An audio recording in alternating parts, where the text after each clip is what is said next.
अस्सलाम वालेकुम, नमस्कार, सत श्री अकाल एंड गुड इवनिंग। मैं हूं आरजू काजमी और आप देख रहे हैं पॉइंट ऑफ व्यू। हमारे साथ हैं जी आपके जाने पहचाने हरिमोहन जी, जिनके यूट्यूब चैनल को हम लोग देखा भी करते हैं और बहुत पसंद भी करते हैं। बहुत शुक्रिया सर कि आज आप आए, thank you so much. Thank you आरजू जी, आज आपने बुलाया। और आज हम बात करेंगे G20 की। और वहां तो खैर पीएम मोदी गए हुए हैं, लेकिन वहां पे से अब सुनने में यह आया है कि रशियन प्रेसिडेंट जो है वो भारत का विजिट करेंगे। इस विजिट को आप कैसे देखते हैं? लेकिन उससे पहले थोड़ा सा अगर आप मुझे परमिशन दें तो मैं G20 में पीएम मोदी बहुत से लीडर्स के साथ उनकी मुलाकातें हुई हैं, जिसमें इटालियन पीएम भी हैं और कई दूसरे लोग भी हैं। क्या लग रहा है आपको कि कोई कुछ बड़ी चीज होने वाली है, या पीएम मोदी वैसे ही मुलाकात कर रहे थे क्योंकि पहुंच ही गए थे? और दूसरा, आपके फेवरेट कहना चाहिए, वो जो कैनेडियन प्राइम मिनिस्टर है, उनके साथ भी स्टेज शेयर किया है पीएम मोदी ने। देखिए, हमारे यहाँ तो जो डिस्कशन है वो ये है कि उसको जितना फट्टे के लगा दिया ना ट्रूडो को उसकी औकात दिखा दी और बाइडन से मिले, बातचीत करी और उसे बता दिया गुड बाय बाइडन, हो गया बस तेरा। और रही बात बाकियों से जो मिले, देखिए सारी खबरें बाहर तो आई नहीं है, लेकिन इतना पक्का है से जो मिले। मैं बार बार हमने पिछली बार भी डिस्कस किया था कि अल्टीमेटली बाइडन का जो मामला है, अगर हम इस बार के G20 मीटिंग को देखें तो वहां असलियत में मोदी जी एक स्ट्रांग लीडर की फॉर्म में गए। पिछले बार वाला जो G20 हुआ था उसमें ये था कि अगली बार मोदी जी, अगले वाले G20 से पहले मोदी जी का इलेक्शन होना है, या मतलब इंडिया का इलेक्शन होना है। अब इंडिया का इलेक्शन होना है तो उसमें मोदी जी आएंगे नहीं आएंगे, हालांकि सभी मानकर चल रहे थे कि यार आना तो इसने है, बट स्टिल। लेकिन इस बार तो मोदी के बारे में स्टैंप लगी हुई है ना कि 5 साल है भाई, तो ये तो जाने वाला नहीं है। वहां बैठे हुए बाइडन बाइडन जो है उनको सी ऑफ हो चुका है कि अच्छा भाई साहब, अब आपका तो समय खत्म हुआ। ट्रूडो की कुर्सी हिल रही है तो ट्रूडो वैसे कमजोर है। ब्रिटेन के प्राइम मिनिस्टर नए वाले आए हैं, नाम मेरा उनका ध्यान से उतर रहा है, और भी ऐसे बहुत सारे हैं जो चेंज हुए। अच्छा, जर्मनी भी बैठा हुआ है, तो जर्मनी की जो सरकार है वो भी तो कमजोर है। जर्मनी की सरकार अंदर, मतलब जर्मनी की सरकार से जो सपोर्ट था वो ले लिया और माइनॉरिटी गवर्नमेंट चल रही है। तो शॉर्ट में कहने का मतलब ये है कि इस बार वाला G20 बड़े हल्के मायनों के साथ हुआ। पुतिन है नहीं, बाइडन जा रहे हैं। इंडिया चाइना की जो दोस्ती हो गई है, दोस्ती नहीं कहेंगे इसे, ये 10 साल का सीज फायर मान लीजिए कि एक टेम्परेरी सीज फायर है। लड़ाई होगी, जम के होगी। बस ये है कि जब चाइना को एक एश्योरेंस शायद मिल चुका है कि जब वो अपने ईस्टर्न फ्रंट पे ताइवान के आसपास लड़ रहा होगा, तब इंडिया की तरफ से उसे परेशानी नहीं होगी। लेकिन जिस टाइम पर इंडिया को लगेगा कि चाइना को ज्यादा ही डोमिनेट कर रहा है, तो वहां इंडिया हो सकता है कुछ ना कुछ गेम खेले। क्योंकि मेरा ऐसा मानना है कि हाइपरसोनिक मिसाइल का टेस्ट करना या वेपनरी को बहुत तेजी से बढ़ाना इंडिया के बारे में ये बता रहा है कि India is not in a comfortable zone. India अभी भी बहुत एक्टिव जोन में है और बहुत एक्टिवली अपने आप को डेवलप करने की कोशिश कर रहा है, एडवांसमेंट की तरफ ले जाने की कोशिश कर रहा है, क्योंकि उसे पता है कि आगे आने वाले टाइम में सुपर पावर बनना है तो एक बार तो कॉन्फ्लिक्ट होगा। अब उस कॉन्फ्लिक्ट में कब एंटर करेंगे वो हम अपने टाइम के अकॉर्डिंग डिसाइड करेंगे, अपनी वेपनरी, अपनी कैपेसिटी, अपनी सब चीजों की। और 100% तो प्रिपेयर कभी कोई होता ही नहीं है, इतना समझ लीजिए। तो शॉर्ट में कहने का मतलब ये है कि G20 मुझे इस बार बहुत ज्यादा इफेक्टिव या कंक्लूसिव या किसी तरीके का बड़ा रिजल्ट देने वाला नजर नहीं आ रहा। अगली बार जो होगा उसमें देखते हैं क्या होता है, क्योंकि उस टाइम तक ट्रंप भी होंगे इंडिया, क्योंकि उस टाइम क्वाड भी रिजुविनेट हो चुका होगा। उसके बाद चाइना जो है वो भी अपना कुछ स्टांस ले चुका होगा। पॉसिबली अगले साल तक ट्रंप जो है वो रशिया और यूक्रेन वॉर का कुछ सॉल्यूशन निकाल दे, ईरान में कुछ रजीम चेंज दिखाई देने लग जाए, कुछ ऐसा दिखाई दे जाए जिससे हम ये कहें कि हाँ भाई कुछ तो बदलाव आया है। शॉर्ट में कहने का मतलब ये है कि अगले साल वाले में कुछ होगा। मुझे इस साल वाले से बहुत ज्यादा सी उम्मीद नहीं थी, वही एक बकैती टाइप की करके ये लोग निकल लिए, और वो बकैती जो है वो ठीक है, डिसाइड होगी। अब हाँ, ये जरूर है कि अगर यहाँ जो बायलेटरल मीटिंग्स हुई हैं, जो अभी मैंने पढ़ी नहीं है इस मामले में, लेकिन उसमें क्या रिजल्ट आएंगे या वो कंक्लूडिंग लाइनें, मतलब एक बॉटम लाइंस क्या है वो दिखेंगी। लेकिन इसमें एक चीज समझ लीजिए, क्वाड से क्वाड के मेंबर्स को नाउम्मीदी हो चुकी है इंडिया की वजह से, क्योंकि इंडिया क्वाड का अल्टीमेट टारगेट ये देखा जा रहा था कि चाइना के अगेंस्ट कोई ग्रुप बन रहा है। इंडिया किसी भी आर्म्ड ग्रुप में शामिल नहीं हुआ, तो क्वाड का ऑब्जेक्टिव थोड़ा कमजोर हुआ। अब प्रॉब्लम ये आ रही है कि इंडिया चाइना के साथ एक तरीके का सीज फायर कर चुका है, और जो कंटेंट ऑफ अर्जेंसी था इंडिया के लिए कि अब इंडिया को कैसे भी करके अपने फ्रेंड्स की जरूरत होगी और लड़ाई हुई तो क्वाड के को वो मिलिटराइज कर सकता है, अब वो इंडिया की अर्जेंसी खत्म हो गई है। अब वो अर्जेंसी का जो टोकरी है, दबाव है, वो या तो जापान के सर पे है, ताइवान के सर पे है, फिलीपींस के सर पे है, ऑस्ट्रेलिया इसमें अभी आ रहा है लेकिन इतना कुछ है नहीं। सबसे मेन बात है साउथ चाइना सी, और उससे भी बड़ी बात अमेरिका के सर पे है।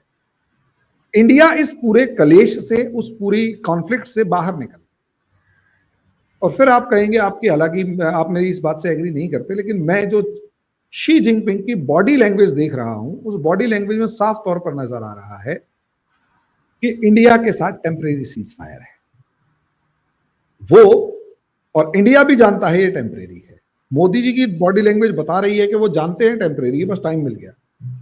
शी जिनपिंग जानता है कि पहले मैं ईस्ट में निपटा लूं, बाद में इंडिया से लड़ूंगा। होगा जरूर, लेकिन देखते हैं। तो अभी इस माहौल में अगर G20 मीटिंग हो रही है, तो मुझे बहुत ज्यादा कंक्लूसिव या बहुत ज्यादा कॉन्क्रीट रिजल्ट निकलते हुए दिखाई नहीं दे रहे। हाँ, एनवायरमेंट के ऊपर कुछ ना कुछ डिस्कशन कर लेंगे, उसके बाद वो इकोनॉमी, ट्रेड, ये वो सब चीजों के ऊपर डिस्कशन हो जाएगी, बाकी कुछ मिलने वाला है नहीं, कॉन्क्रीट नहीं निकलेगा अभी, क्योंकि वहां वो लोग अभी उतने अथोराइज्ड नहीं है या पावरफुल नहीं है जो कि कॉन्क्रीट रिजल्ट्स या कॉन्क्रीट आउटकम्स कुछ निकालने के बारे में सोच पाए। जी आप। बिल्कुल ऐसा ही है, लेकिन खैर बात होती रहनी चाहिए और रिजल्ट तभी आएंगे जब इस किस्म की मीटिंग्स चलती रहेंगी। लेकिन अगर हम बात करें पुतिन की, सुना है कि आप क्या विजिट करने लगे, क्या उनका टारगेट होगा, क्या बात करेंगे, और आपके ख्याल से क्या उससे फायदा हो सकता है दोनों कंट्रीज को, भारत को भी और जाहिर अभी तो ये सिर्फ अभी बयान आया है कि हाँ जी विजिट करेंगे जल्दी ही, डेट डिस्क्लोज नहीं हुई है, और कीव की तरफ से, क्रेमलिन की तरफ से ही बयान आया है, कीव कह रहा हूं, क्रेमलिन की तरफ से बयान आया है कि हाँ जी जो पुतिन है वो इंडिया विजिट करेंगे। अब सवाल है इंडिया विजिट अगर करेंगे तो उसके पीछे का ऑब्जेक्टिव क्या होगा। तो देखिए अभी ऑब्जेक्टिव को हम अगर ये देखें कि कोई पहले से डिक्लेयर्ड है तो नहीं, या वो कुछ हिडन ऑब्जेक्टिव जो भी होगा उसको बाहर बताएंगे तो आंसर है नहीं। लेकिन जो जियो पॉलिटिकल सिनेरियो इस टाइम पर चल रहा है, जिस तरीके का जियो पॉलिटिकल सिनेरियो चल रहा है, उसमें पुतिन की इंडिया विजिट बहुत मायने रखती है। देखिए ट्रंप आ चुके हैं, इसमें कोई दो राय नहीं है, सत्ता के मतलब गद्दी के ऊपर बैठेंगे और वही पावरफुल होकर निकलेंगे, क्योंकि इनके पास अच्छी खासी सीटें आती, प्रेसिडेंट बनेंगे। पॉसिबली ट्रंप पूरी कोशिश करेगा, ये चीज समझिए, जहां जियो पॉलिटिक्स चेंज होगी, ट्रंप पूरी कोशिश करेगा कि भाई सीधी सी बात यह है कि रशिया यूक्रेन वॉर खत्म करो, और पॉसिबली पुतिन इस चीज से फ्री होगा। लेकिन ट्रंप ईरान के ऊपर लड़ाई थोपने की जगह उसे कमजोर करने की तो कोशिश करेगा। लेकिन प्रॉब्लम एक ये भी है कि इंडिया ने पुतिन की बात मानी या चाइना ने पुतिन की बात मानी और अपनी अपनी फोर्सेस पीछे हटा ली। सवाल यह है चाइना ने अपनी फोर्स पीछे हटाने के लिए कुछ तो कीमत भी मांगी होगी जो इंडिया ने देने से मना कर दिया होगा, और इंडिया ने भी मामले को रिजॉल्व करने के लिए कुछ अपनी कंडीशंस रखी होंगी जो पॉसिबली शुरू में चाइना मना कर रहा था। अब ऐसा क्या हुआ, पुतिन ने ऐसा क्या एश्योरेंस दिया दोनों को, या अंदर खाते क्या बात हुई, ये तो किसी को पता नहीं लगा। क्योंकि देखिए वर्ल्ड वॉर 1 से पहले और इवन वर्ल्ड वॉर 2 से पहले भी एक नेचर देखा गया कि हिडन ट्रीटीज हो रही थी, हिडन एग्रीमेंट्स हो रही थी, कि दो बंदों ने चुपचाप बैठ के एग्रीमेंट कर लिया, वो तीसरे को नहीं बताया। बिस्मार्क होता था जर्मनी का, उसने ये पॉलिसी चलाई थी। कंसेप्ट ऑफ हिडन ट्रीटीज का वो था जिसके अंदर वो लगातार किसी न हर किसी से कोई ना कोई हिडन ट्रीटी करके हर किसी को कोई ना कोई वादा किए रखता था, और अपने कंफर्ट के अकॉर्डिंग किसी से वादा पूरा किया, किसी से नहीं। तो वही चीज इस टाइम पर यहां नजर आ रही है कि ये लोग असलियत में मिल रहे हैं, बातचीत कर रहे हैं, और ज्वाइंट स्टेटमेंट में कोई कॉन्क्रीट सी बात निकलकर सामने नहीं आ रही। इसका मतलब हिडन लेवल पर ये अलग ही लेवल की गेम खेल रहे हैं सारे के सारे। इसमें अमेरिका भी है, अमेरिका तो सबसे पहले। तो ऐसे में हम इनके फुटप्रिंट्स को देखकर ही ये जहां जहां जा रही हैं उनको नोटिस करके, इनके जो हेड ऑफ द स्टेट्स हैं, मिनिस्टर्स हैं, उनको नोटिस करके एक जिसे कहते हैं कि पिक्चर ड्रॉ करने की कोशिश कर रहे हैं। एक पिक्चर कतार में दिखाई दी ब्रिक्स वाले मामले में, जहां पर मोदी, पुतिन और शी तीनों एक साथ खड़े थे और एक मैटर रिजॉल्व हो गया था। उस फोटो ने दुनिया के अंदर हड़कंप तो मचाया था, लेकिन क्या वो फोटो बहुत ज्यादा परमानेंट रिलेशन को बता रही है? आंसर है कि पुतिन और इंडिया के बीच में हाँ, पुतिन और शी के बीच में कुछ हद तक, और इंडिया और चाइना के बीच में बहुत शॉर्ट लिव्ड। तो ये तीनों चीजें हमारे को, मुझे लगता है कि समझ में आ गई हैं कि भाई बहुत शॉर्ट लिव्ड से लेकर सब चीजें तो ये हुआ है। लेकिन अब पुतिन इस रिलेशन को मेंटेन करना चाहते हैं। क्यों? क्योंकि पुतिन ये चीज जानते हैं अच्छे तरीके से कि चाइना माने या ना माने ताइवान पर अटैक करेगा और उस पर कब्जा करने की सोचेगा। चाइना और जापान के बीच में कॉन्फ्लिक्ट शुरू होंगे, आप इससे अंदाजा लगाकर देख सकते हैं। जापान ने अपनी आर्मी को ऑस्ट्रेलिया भेजा है मिलिट्री एक्सरसाइज करने के लिए, और बाकायदा मिलिट्री बेस पर जाकर ये लोग रुकेंगे, एक्सरसाइज करेंगे, जिससे चीन तिलमिला चुका। यानी जापान ट्रंप के आने के बाद एक अलग पोस्चर दिखा रहा है, और वो पोस्चर बड़ा खतरनाक है। यानी इंडिया की तरफ से जो प्रेशर था चाइना के ऊपर से, वो काफी हद तक रिलीज हुआ, और चाइना अब कहीं ना कहीं अपने ईस्टर्न फ्रंट की तरफ बढ़ता हुआ नजर आ रहा है। जापान उस चीज से एग्री नहीं कर रहा है, और इसी वजह से जापान ऑस्ट्रेलिया के साथ मिलकर मिलिट्री एक्सरसाइज करके उसके अंदर कोऑर्डिनेशन दिखाने की कोशिश कर रहा है। अमेरिका उसे सपोर्ट कर, फिलीपींस और साउथ कोरिया कोशिश कर रहे हैं कि इसके अंदर एक दूसरे को सपोर्ट करें, और बाकी कंट्रीज भी। यानी लड़ाई उधर शुरू हो रही है। पुतिन चाहेगा कि इंडिया और चाइना के बीच में रिलेशंस इस तरीके से कम शांत रहें कि कल को अगर चाइना को इंडिया से लड़ना पड़ रहा है तो वो ना लड़ पाए, या मतलब इंडिया चाइना के बीच में कोई कॉन्फ्लिक्ट क्रिएट ना हो। नहीं तो चाइना की पावर्स दो पार्ट्स में डिवाइड होंगी और अमेरिका के सामने चाइना नहीं खड़ा हो पाए। एक बात। दूसरी बात, अगर यूक्रेन रशिया वॉर खत्म होता है तो कहीं ना कहीं रशिया चाहेगा कि रिलेशंस जो हैं वो यूक्रेन के साथ किसी तरीके से नॉर्मलाइज हों। तो ऐसे में कौन एक इंपॉर्टेंट रोल प्ले कर सकता है, ये बताइए।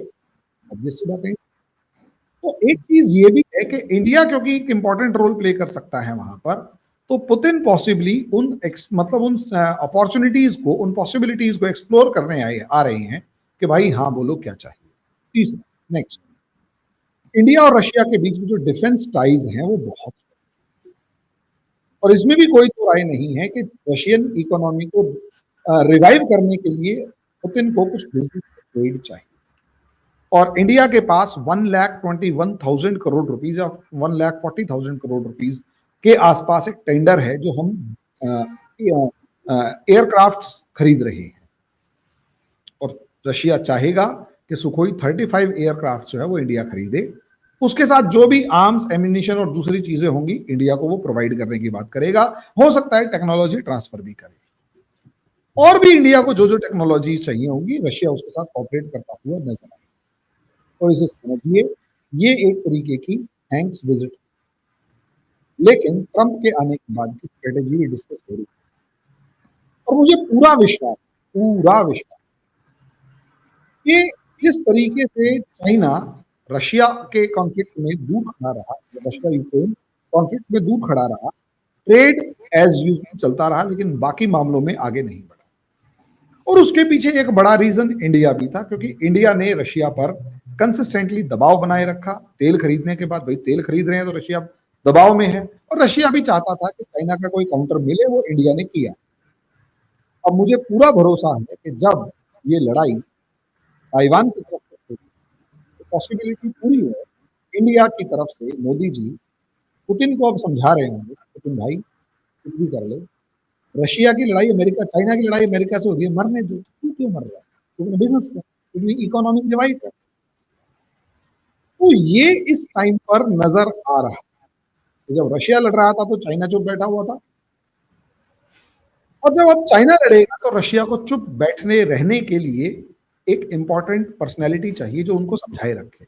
पॉसिबली वो इंडिया होगा। तो ऐसी कुछ मेरे को यहाँ पर अभी डेवलप दिखाई दे रही है। और ये लोग ईरान के ऊपर भी बात करेंगे, इसराइल के ऊपर भी बात करेंगे, टर्की के ऊपर भी बात करेंगे, यूरोप के ऊपर भी बात करेंगे, ऑयल एंड गैस के बिजनेस के ऊपर भी बात करेंगे, हर उस बिजनेस में बात करेंगे, हर जगह पर बात करेंगे जो जो इस टाइम पर जियो पॉलिटिकल सिनारियो चल रहे हैं। और इंडियन इन्वेस्टमेंट, फार्मा इंडस्ट्री से लेकर हमारी लेबर, अच्छा एक चीज, रशिया हमारी लेबर भी चाहता है। हमारे यहाँ के जो लोग हैं, वो जो स्किल्ड लेबर है, जो रशिया डिस्ट्रॉय हो गया, कमजोर रहेगा, पीछे रहेगा, तो वो लेबर भी चाहता है। तो ऐसे में वो इन सब चीजों के ऊपर डिस्कशन करता हुआ दिखाई देगा। अब कितना वो कामयाब होता है, किस डीप लेवल पर जाती है, ये तो इंफॉर्मेशन आने के बाद ही पता लगेगा। अभी तो सारी स्पेक्यूलेशन। हाँ, इतना पक्का है, खबर आ गई है, आ रहे हैं जी। बिल्कुल सर, वो तो खैर आ रहे हैं, लेकिन साथ साथ लोग ये भी कह रहे हैं कि जो चाइना के साथ आप लोगों के टर्म्स कुछ बेहतरी की तरफ जा रहे हैं, तो शायद भारत ये चाहता है कि फिलहाल ना तो पाकिस्तान बॉर्डर पे और ना ही चाइना बॉर्डर पे टेंशन रहे, ताकि वो अपना जो काम कर रहे हैं, यानी कि इकोनॉमी को आगे ले जाने का जो कहा जा रहा है कि नेक्स्ट ईयर जापान को आप लोग क्रॉस कर जाएंगे और 4th नंबर पे आ जाएंगे, अगर इधर उधर झगड़े रहे और कोई ना कोई टेंशन रही तो वो काम स्लो डाउन हो सकता है। क्या यही वजह है कि चाइना के साथ भी जो है वो टर्म्स बेहतर हो रहे हैं? देखिए, चाइना के साथ टर्म्स बेहतर नहीं हो रहे, टिपिकल कॉम्पिटिटर है, और एक ऐसा कॉम्पिटिटर है जो हमारी एग्जिस्टेंस को नहीं मानता है। तो अगर हम ये बात समझ पा रहे हैं कि एक ऐसा कॉम्पिटिटर जो हमारी एग्जिस्टेंस को नहीं मानता है, तो इसका सीधा मतलब ये है कि वो हमारे को कहीं ना कहीं एक चैलेंज को पोज करेगा ही करेगा। ये एक इंपॉर्टेंट। तो इसलिए जो टर्म्स सुधर रहे हैं वो एक टेम्परेरी मैनर में सुधर। अभी आप देखो ना, चाइना ने साफ कह दिया, चाइनीज कार कंपनीज जो है वो इंडिया में इन्वेस्टमेंट नहीं करेंगी। हाँ, नहीं करेंगी। इंडिया चाहता है कि उसकी कार कंपनीज इंडिया में इन्वेस्ट ना करें। यहाँ तक कि जो एमजी हेक्टर जो चाइनीज कंपनी है, वो उसने एमजी कंपनी साफ, एमजी कंपनी को यहाँ पर जो सबसे बड़ी प्रॉब्लम फेस हो रही है वो इसी चीज के तो हो रही है कि चाइनीज कंपनी है। अब चाइना वाले कहते हैं यार वी आर इंटरनेशनल कंपनी, कि ना ना ना, बाप चाइना का है तो इस टाइम चाइना की कंपनी है, काम खत्म। तो इस चीज से और बहुत सारी ऐसी इन्वेस्टमेंट्स हैं जो इंडिया उसको शक की नजर से देखता है, तो चाइना भी इस चीज से फ्रस्ट्रेटेड है। तो ऑब्वियस सी बात है, उसने अपनी कंपनीज को कह दिया कि इंडिया में इन्वेस्टमेंट मत करना। तो इंडिया भी कहता है तू अकेला ही थोड़ा ना जो इन्वेस्टमेंट कर रहा है, हम तो चाहते हैं तू ना करे और इंडिया की एक बड़ी मार्केट बची रहे। और सबसे बड़ी बात, इलेक्ट्रॉनिक व्हीकल्स के अंदर BYD जो है वो कहीं ना कहीं एक बहुत चैलेंजिंग मैनर में आ जाएगा, तो इंडिया को बहुत प्रॉब्लम होने वाली। हालांकि हमारी इलेक्ट्रॉनिक व्हीकल्स वाली कंपनियां बहुत अच्छा काम कर रही हैं और कॉम्पिटिटिव प्राइस में गाड़ियां दे रही हैं, तो स्टिल असर तो होता ही है ना। और खासकर, हाँ जी, नहीं, वही जो आप कह रहे हैं कि चाइनीज कार कंपनीज को कहा जा रहा है कि जी वहां पे इन्वेस्ट ना करें इंडिया में, तो मैं यही कहने वाली थी कि इंडिया तो खुद बहुत कार्स बनाते हैं, आपके यहाँ से तो कई लोकल कार्स जो हैं वो काफी फेमस हैं। हमारे तो बहुत जबरदस्त कार्स, जो कार कंपनी है, जो महिंद्रा हो गई, टाटा हो गई, उसके बाद वो क्या नाम है, सुजुकी वगैरह हो गई। ये सुजुकी हालांकि जापानीज कंपनी है, लेकिन मारुति उसका जो प्रोडक्शन है, ये खासकर कार कंपनियां तो गजब है, गजब। और उसकी जो थार वगैरह है वो तो तूफान मचाए रखती है पूरी दुनिया में। लेकिन फिर भी क्या होता है ना, जैसे इलेक्ट्रॉनिक कार व्हीकल्स है, तो चाइना की आदत है वो डायरेक्ट नहीं तो इनडायरेक्ट सब्सिडीज अपनी कंपनी को देकर सामने वाली कंट्री की कंपनीज को किल करना जानता है। इंडिया और चाइना की लड़ाई असलियत में यही है, और इसी चीज की वजह से इस टाइम पर सारे के सारे इश्यूज चल रहे हैं। यार सीधी सी बात यह है, तुम्हारे को कहीं ना कहीं आप डर्टी बिजनेस ना, और चाइना कहता है इसके बिना तो काम ही नहीं चलेगा, इंडिया कहता फिर काम ही मत करो, दफा हो जाए यहाँ से। ये लड़ाई है यहाँ। तो चाइना के साथ तो रिलेशंस ऐसे खट्टे मीठे चलते रहेंगे, इसके अंदर हम बहुत ज्यादा अभी वो कह नहीं सकते। जैसे आप कहते हैं ना पाकिस्तान चलता रहेगा, ऐसे ही वो इंडिया और चाइना भी चलता रहेगा, बिजनेस भी चलता रहेगा और साथ में ट्रेड जो है वो डायलॉग्स हैं वो भी चलते रहेंगे, और एक दूसरे को शक की नजर से देखते भी रहेंगे, कम से कम जब तक कि या तो फुल फ्लेजेड वॉर ना हो। ठीक है, शक की नजर से तो देखना ही चाहिए, इसलिए कि आप लोग कोई भी तरह का मिसाइल बनाते हैं, अभी जो हाइपरसोनिक मिसाइल भी आपने बनाया है, अगर किसी से पूछा जाए भारत में कि जी आपने वो बनाया है, तो जैसे मैंने आपसे पहले भी कहा था, वो कहते हैं जी हम तो चाइना के लिए बना रहे हैं। बिल्कुल सही बात है। ये आम आदमी इसलिए कह रहा है क्योंकि चाइना ने 2022 के अंदर 2021 में एक फ्रेगमेंटेड ऑर्बिटल सिस्टम बनाया था, मैं पूरा उसका नाम भूल गया। उस सिस्टम के अंदर क्या था, वो सिस्टम में हाइपरसोनिक मिसाइल ही थी, जिसमें क्या किया गया, एक मिसाइल को आसमान में छोड़कर उसे सर्कुलेट करवाएगा और वो सर्कल किए जा रहा है। जब जरूरत होगी तब उसकी डायरेक्शन चेंज करके टारगेट पे हिट करवा दिया जाएगा। चाइना ने ये टेक्नोलॉजी 2022 में डेवलप कर ली, 21 में डेवलप कर ली। अब आप सोचकर देखिए 2020 के अंदर हमारी और चाइना की आर्मी एक दूसरे के सामने खड़ी हुई है और 2021 में चाइना एक ऐसी मिसाइल टेस्ट कर रहा है जो आसमान में, मतलब स्पेस में घूम रही है। जब चाइना चाहे उसको इंडिया के किसी भी शहर के ऊपर गिरा सकता है। आपको पता है कितना स्पाइन चिलिंग था हमारे लिए। और उसमें ग्लोबल टाइम्स अगर ये लिख रहा है कि now the enemies of China must consider this experiment, और जो भी, तो भैया एक कुछ इशारा तो एक एनिमीज के लिए किया। तो हम लोगों ने यूं थोड़ा ना कहा कि चाइना पे ही मारेंगे। भैया हम तो इंडियन ओशियन के अंदर रोज एक मिसाइल फेंक के आएंगे खाली। तुम्हें इससे क्या, हमारे पास है। सबसे बड़ी बात यह है, पंगे लो, जो लेगा उसके ऊपर भी दाग के देख लेंगे, ट्राई करना है कर लेंगे। मगर सर जैसे आप लोग पाकिस्तान को कहते हैं ना कि अगर पाकिस्तान भारत के साथ अपने टर्म्स ठीक कर ले और जो ये नॉन स्टेट एक्टर वाला इशू ना हो, तो इतनी बड़ी फौज रखने की जरूरत नहीं है, खर्चा बचाओ। तो ऐसे ही अगर भारत भी पाकिस्तान और चाइना के साथ टर्म्स ठीक कर ले तो इतने मिसाइल बनाने की जरूरत ही नहीं है, आप भी खर्चा बचाएं। और ये मैडम थोड़े से अपने शब्दों को ठीक कीजिएगा। भारत भी पाकिस्तान चाइना के साथ रिलेशंस ठीक कर ले, गलत। पाकिस्तान और चाइना भी भारत के साथ रिलेशंस ठीक कर ले, सही। फर्क इतना है, हमने खराब नहीं, हमारी टेरिटरी के अंदर चाइना आया था, हम किसी की टेरिटरी में नहीं गए थे। चाइना ने हमारा रास्ता पेट्रोलिंग साइट्स पे रोका था, हमने नहीं रोका था। पाकिस्तान हमारे यहाँ टेररिस्ट भेजता है, हम नहीं भेजते। ये तो आप उस शब्द को थोड़ा सा ठीक कीजिए। तो आप कह रहे हैं अगर इंडिया इन दोनों से रिलेशन ठीक कर ले, माफ कीजिए, ये दोनों इंडिया से रिलेशन ठीक कर लें तो India, China, Pakistan, Nepal, Bhutan, Bangladesh, Myanmar, Maldives, Afghanistan, इन सब का भला हो। आपको ऐसा लास्ट में पूछूंगी सर,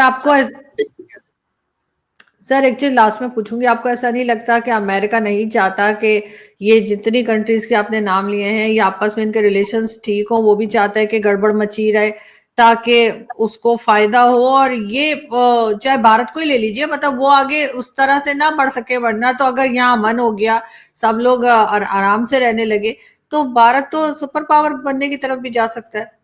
आरजू जी, जब तक अपना कीड़ा कमजोर होना तब तक दूसरे के ऊपर एलिगेशन नहीं लगाते। अपना कीड़ा का मतलब अपने ही पूत, अपने ही बालक कमजोर होना, तो दूसरे पे आरोप नहीं लगाते। अपना ही पड़ोसी खराब है तो मैं प्रधानमंत्री को क्या कहूं या मैं किसी को क्या एलिगेशन लगाऊं, तो मेरा ही मतलब मेरा पड़ोसी खराब है। भाई मेरा पड़ोसी खराब है, वो कान का कच्चा है, बेवकूफ, वो किसी के भी बहकावे में आकर कुछ उल्टी सीधी हरकतें करना शुरू कर देता है और मेरे यहाँ बम मारना शुरू कर देता है। साहब को भेजता, कभी किसी को भेजता, कभी किसी को। तो मैं अमेरिका को क्या कहूं जब मेरा पड़ोसी खराब है? पड़ोसी नहीं मानता, वो खुद भी है, उसकी धज्जियां उड़ी हुई है, खुद भी कटोरा लेके घूम रहा है और हमारे को परेशान कर रहा है। अब ऐसा बंदा मेरा पड़ोसी है तो वो, मैं अपनी किस्मत को ही रोऊंगा ना। काश ये पड़ोसी जो है वो स्विट्जरलैंड की तरह होता, फ्रांस की तरह होता, जर्मनी की तरह होता, तो पॉसिबिलिटी। चाइना तो कटोरा लेके नहीं घूम रहा ना, चाइना तो चले नहीं भेज रहा ना, उसका उसका क्या? अब चाइना की बात बिल्कुल ठीक कह रहे हैं, लेकिन चाइना के अंदर चाइना कम से कम ये समझदारी करता है कि बिजनेस को कभी रोकता नहीं है। और दूसरी सबसे बड़ी बात, चाइना लड़ता है आमने सामने, पीछे से दीवार फांद के, जमीन के नीचे से छिप छुपा के लोगों को नहीं भेजता, प्रॉक्सी वॉर नहीं करता, ये समझ लीजिए। और अगर वो प्रॉक्सी करेगा भी तो वो एक तरीके की आइडियोलॉजी होती है जो परेशान तो करती है लेकिन उसके सबूत नहीं मिल रहे होते। नॉर्थ ईस्ट में करता था, नेशनलिज्म के टाइम पे करता था, अब इंडिया ने उनकी जड़ें काट दी, काम ही खत्म। तो हमें ये समझना होगा असलियत में कि अल्टीमेटली सिचुएशन क्या है। तो सिचुएशन क्लियर मैनर्स में ये है कि असलियत में चाइना अपनी गेम खेल रहा है, और चाइना कंपटीशन में इंडिया को पीछे छोड़ना चाहता है। चाइना को इंडिया की मार्केट तो चाहिए, इसे डिफरेंस को समझिएगा। चाइना को इंडिया की मार्केट चाहिए, चाइना को स्ट्रॉन्ग इंडिया नहीं चाहिए। पाकिस्तान को इंडिया से कुछ नहीं चाहिए, बस इंडिया गजवाए हिंद कर ले, फिर इसी गजवाए हिंद से खुद ही लड़ता। यस भाई, अफगानिस्तान में पहले गजवाए हिंद हुआ, गजवाए अफगानिस्तान हुआ, उसके बाद अफगानिस्तान पाकिस्तान से लड़ रहा है, फिर पाकिस्तान में गजवा हो जाएगा जब प्रॉपर, और प्रॉपर वाला गजवा हो जाएगा। आरजू जो है वो बुर्का पहन के बैठने की हिम्मत, बुर्का पहनेगी और बैठने की हिम्मत नहीं करेगी। और ये आप अपनी वो मोना आलम से लेकर आपके यहाँ जितनी भी वो है ना, सारी की सारी तालिबान के आने के बाद तालियां बजा रही थी कि सुन ले इंडिया ध्यान से, तालिबान आ गया इंडिया तान से, और पता नहीं क्या क्या। जब वो औरतों को बुरके के अंदर मुर्गा बना के हंटर मार रहे होते हैं, तो असलियत में इस्लाम मतलब दिखाई देता है। मेरा एक दोस्त है मुस्लिम, बड़ा स्ट्रांगली कहता है कि पाकिस्तान ने आज तक इस्लाम को बेचने का काम किया। बेचने का इन द सेंस, पाकिस्तान इस्लाम के बदले में बहुत सारी फैसिलिटीज लेता, लेकिन खुद इस्लाम को कभी फॉलो नहीं करता।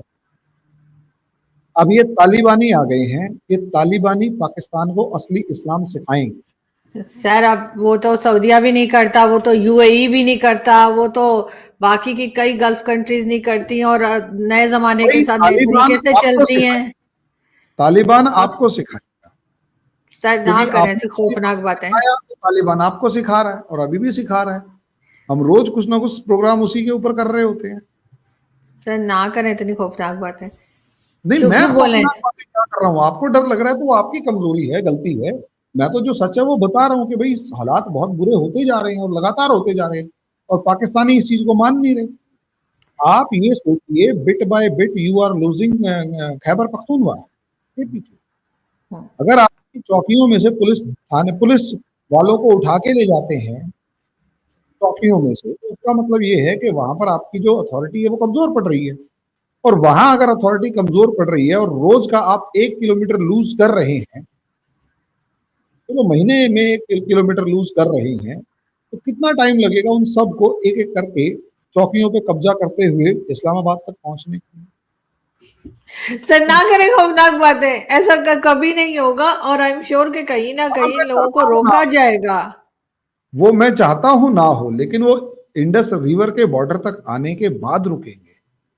कि इंडस रिवर आपकी और उनकी अगर बॉर्डर बन जाएगा और आप हाथ जोड़ जाओगे कि जी आप तुसी ग्रेट हो, तोहफा कबूल करो और चले जाओ। इंडस को ना आप पार करेंगे ना हम पार करेंगे, सिर्फ ट्रेड होगा। वो असली सॉल्यूशन दिखेगा आप लोगों को। और मेरे हिसाब से टीटीपी जिस तरीके, तभी आप वो कह रहे थे ना, वो मतलब कोई आजमेइश काम से लेकर वो कुछ ना कुछ रोज सोचते रहते हैं। आप अच्छा आरजू जी एक बात बताइए, आपकी आर्मी पिछले कुछ टाइम से जो मैं नोटिस कर रहा हूं, वो सोच रही है, कर कुछ, वो सोचते हैं अज़्म इस्तेकाम। मुझे आज तक समझ में नहीं आया स्टार्ट कब हुआ, कहां हुआ, कोई बड़ा ऑपरेशन, कोई बड़ी पॉलिसी, कोई स्ट्रेटेजी, कुछ मेरे को दिखाई नहीं दे रहा। यानी ढोल पीटने के बाद भी अगर नाचा ना जाए ना, तो इसका मतलब ये है कि पैरों में जान नहीं, आदमी लंगड़ा हो। सर वो तो सब बात कर ही रहे हैं कि केपीके के लोग जो हैं या स्वात के लोग जो हैं वो तैयार नहीं है। वो कह रहे हैं पंजाब से शुरू करो, और ये जिद लगा के बैठेंगे इन्होंने केपीके से स्टार्ट करना है। आप लोग इस चीज को समझिए आरजू जी के चाहे पंजाब से, ये कौन डिक्टेट कर सकता है कि नहीं जी मेरे से नहीं उससे शुरू करो। ये तो फिर ये आपकी तो गवर्नमेंट की अथॉरिटी खत्म हो गई ना भाई। जब कई बार हो चुका है ना सर, स्वात से और केपीके में कई बार ऑपरेशन कर चुके हैं, क्या रिजल्ट निकला इससे? या तो ये बात मान लें कि जो पहले जितने ऑपरेशन हुए वो सबके सब फेल हो गए, ये इनको कामयाबी नहीं मिली। लेकिन अगर पहला, दूसरा, तीसरा ऑपरेशन कामयाब हो गया होता तो ये अभी दोबारा ऑपरेशन की जरूरत ही ना पड़ती। आप मेरी बात को समझिए, जो मैं बेसिक सी बात कहने की कोशिश कर रहा हूं तो ये है आरजू जी कि आपके यहां पर जो आप बिट बाय बिट लूज कर रहे हैं, और आर्मी शोर तो मचा रही है कि आप ऑपरेशन स्टार्ट करें, लेकिन ऑपरेशन बहाने पूरे हो रहे हैं, ऑपरेशन स्टार्ट करने की हिम्मत नहीं होता। इतनी बात समझिए, ऑपरेशन स्टार्ट करने की हिम्मत नहीं होता। अगर ये समझ में आ जाता है तो आपके पास सॉल्यूशन इस बात का ज्यादा अच्छा हो। सर ऑपरेशन के लिए हिम्मत के साथ साथ पैसा भी चाहिए होता है मेरे ख्याल है। जब ये IMF वगैरह का थोड़ा आपके बहुत पास पैसा आएगा तब भी शुरू करेंगे। पैसा नहीं है, रोटी नहीं है, सैनिक नहीं है, वर्दी नहीं है, जूते नहीं है, मैं उस चीज पर नहीं जा रहा। मेरे को एक चीज समझ में आई, आपके यहाँ एक ऑपरेशन शुरू होना था, वो नहीं हुआ, और ऐसे 3-4 ऑपरेशन है जो नहीं हुए, शुरू ही नहीं हुए भी तो वो किसी नतीजे पर नहीं पहुंचे। शोर ज्यादा, जब ऐसे में शोर शोर ज्यादा है। ज्यादा, काम ना हो रहा हो तो अंदर कमजोरी नजर आती है। और उसके बाद जिससे आपने लड़ना है वो रोज कुछ ना कुछ ऐसा कर रहा है कि कभी वो मच शहर को के ऊपर कब्जा कर लेता, कभी कोयटा से लेकर कभी ट्रेन उड़ा दी, कभी प्लेन उड़ा दिया, कभी फौजियों को हाईजैक करके ले गए, पुलिस वालों को हाईजैक करके उठा कर ले, किडनैप करके ले गए, कोई वो डिग्निटरीज की बस उड़ा दी, वो कभी चाइनीज की वो उसके ऊपर मार दिया, कभी एससीओ की मीटिंग से पहले कलेश कर दी, और आपकी गवर्नमेंट जो है वो कुछ कर नहीं पा रही है। तो इसका सीधा मतलब ये है, आर्मी में कमजोरी आ चुकी है। और ये आप और हम तो यहाँ डिस्कस कर रहे हैं, वहां बैठे हुए जो लोग हैं वो हमसे कहीं ज्यादा इंटेलिजेंट है, वो समझते हैं, उनके पास तो अंदर के इनपुट्स भी होते हैं। बिल्कुल। ऐसे में आप सोचिए ना, मैं तो बहुत अच्छी अच्छी बातें करना चाहूंगा कि जी पाकिस्तान के जो बॉर्डर हैं वो तुर्कमेनिस्तान तक मिलते हैं, बस वो नहीं नाम बदल आप गया, पाकिस्तान अफगानिस्तान है। आप नहीं, आप सही कह रहे हैं, ये कहीं ना कहीं इनकी कमजोरी है, इसी वजह से शायद ये अभी तक टीटीपी को कंट्रोल नहीं कर सके। हालांकि टीटीपी इनकी खुद की बनाई हुई पार्टी है, फिर भी ये नहीं कर पा रहे, तो इसका मतलब है खुद कमजोर है। भाई आपने एक दानव खड़ा कर दिया, राक्षस खड़ा कर दिया, अब वो राक्षस को आप कंट्रोल नहीं कर पा रहे तो वो आपकी प्रॉब्लम है ना, हाँ, लेकिन खड़ा हो गया है, अब वो वो राक्षस कहते हैं आपने। ना, बोतल में से जिन निकाल लिया है, अब उसे वापस बोतल में इनसे जा नहीं रहा। बहरहाल देखते हैं कि ये क्या करते हैं, कैसे करते हैं, लेकिन फिलहाल यही है कि इनकी कमजोरी दिख रही है और डेली के हिसाब से इनके ऊपर अटैक्स चल रहे हैं, और कुछ खबर बाहर आ जाती है, कुछ खबर छुपा ली जाती है, ऐसा ही चल रहा है। बहुत शुक्रिया क्या ज्यादातर जी। खबरें छुपा ली जाती हैं, कुछ बाहर आ जाती ऐसा ही है, बिल्कुल ऐसा हैं। ही है। पता नहीं क्यों और आज ऐसा लग रहा है कि वर्ड्स जो हैं वो मेरे और आपके थोड़े सिमिलर नहीं आ रहे, मैं नहीं थोड़ा डिसएग्री सिमिलर, नहीं आप बोल रहे थोड़ा हैं। डिसएग्री कर रहे हैं। मुझे सिर्फ ये लग रहा है कि ऑपरेशन तो ये वाकई में नहीं कर पा रहे। अब उसकी क्या रीजन है, ये डर गए हैं, इनसे हो नहीं पा रहा है, या ये करना ही नहीं चाहते। ये भी तो हो सकता है कि ये करना ही ना चाहते हो, ये चाहते हैं कि इसी तरीके की कोई एक मार काट रीजन ना करने चलती के रहे। पीछे का, आरजू जी, कोई एक रीजन ना करने के पीछे का, जबकि सामने वाला बिट बाय बिट आगे बढ़ रहा है। अब या तो ये चाहते हैं कि वो आगे बढ़े, और यहाँ पर क्योंकि आपको याद होगा इमरान खान को भी तालिबान आरजू खान जी, कहा आप जाता था। कहना चाहते हैं, अब एक सेकंड एक सेकंड, आप या तो ये चाहते हैं कि वो आगे बढ़े, इसका मतलब आप कहना चाहते हैं कि टीटीपी वाले इस्लामाबाद आ जाए या या तो रावलपिंडी ये आ क्यों इमरान खान नहीं लाना चाह रहे थे? इमरान खान ने नहीं कहा था कि मैं लाके टीटीपी और वहां के तालिबान को यहाँ बचा दूंगा? रिकॉर्ड पे मौजूद है ये बात तो। इसीलिए तो इमरान खान को जो है तालिबान खान कहा जाता था। और जो जाए। ये आरजू वहां जी, आपने पहुंचे अमेरिका थे, के वीजा लगवा लिए थे? और ये जो पहुंचे थे, नहीं, और ये जो पहुंचे थे वहां कावा पीने, ये जिनको अभी अरेस्ट किया गया है, जनरल फैज, ये क्या कर रहे थे वहां जाके? ये कोई ना कोई आप तो मुझे गलत सिर्फ काम इतना कर ही रहे। बताएं, क्या आपने अमेरिका का वीजा लगवा लिया? नहीं, तो मैं तैयारी यही कर हूँ। लो, जल्दी से तैयारी कर लो, क्योंकि बुरके में पहचानेंगे कौन से, क्या आरजू आई है आज, और आ पाएगी या नहीं आ पाएगी तो कैसे काम चलेगा? क्योंकि आपकी ये बात तो ऐसा ही लग रहा है कि ये सारे सरेंडर कर चुके हैं। अगर अगर वो चाहते ही हैं कि वो इंडिया वहां इस्लामाबाद तक आ जाए, तो आप समझ के देखिए आप बोल क्या रहे हैं। और मगर पाकिस्तान, फिर आप ये मत समझिए कि वो सिर्फ अगर आए, खुदा ना खास्ता है, विश के ऐसा कभी ना हो, लेकिन अगर वो इधर तक आए तो फिर वो भारत भी आएंगे, वो आपकी तरफ भी क्लेम कर सकते हैं। फिर ये इन लोगों के ऊपर भरोसा मत किएगा कि यहीं तक रुक जाएंगे। आप गलत फहमी में हैं, आप गलत फहमी में हैं। प्रॉब्लम सिंपल है, अभी फिलहाल अगले कुछ साल आपको झेलना है। आप उस बॉल को इधर उधर डाइवर्ट करने की कोशिश मत करो। मेरे बॉर्डर स्ट्रांग है और हम मेंटली प्रिपेयर्ड हैं। आपके आंख बॉर्डर उठाई तो स्ट्रांग है, वो तो सीमा हैदर ने ही बता दिया कितने स्ट्रांग है। वो 4 बच्चों के साथ आ गई, आपको खबर तक ना हुई। भाई, मांग में सिंदूर भर के आएगी, ओम जय जगदीश कहो के करेगी, आरती करके आएगी, और हैदर की जगह वो सीमा नाम लिख लेगी, ठीक है, तो 4 बच्चों के साथ आएगी, तो वहां से बुरके बलियां आ जाएंगी, तो हमारा तो स्वागत है, हम तो कर रहे हैं, आओ, कोई दिक्कत नहीं है। बच्चे बच्चे ना लेके आए, अगर उनको असाइलम चाहिए तो हम दे देंगे। उनमें से जितनी सीमा हमारे यहाँ इंडिया में जितनी मतलब वो जो क्या नाम है सलमा सीमा बनती है, हम उनको भी स्वागत करते हैं, इसमें कौन सी गलत बात है। कोई बात नहीं है, तो आजादी चाहिए ना। उधर हमारे यहाँ अव्वल तो ऐसा होगा नहीं। आई विश क्या कुछ ना कुछ इसका ये हल निकाले, नहीं हुआ तो हम लोग उधर ही दौड़कर आएंगे। हमने और कहाँ जाना है, अमेरिका जाने की क्या जरूरत है, हम उधर बॉर्डर क्रॉस करेंगे, वाघा बॉर्डर से सीधा दिल्ली में, और आपसे कचौरियां खाएंगे।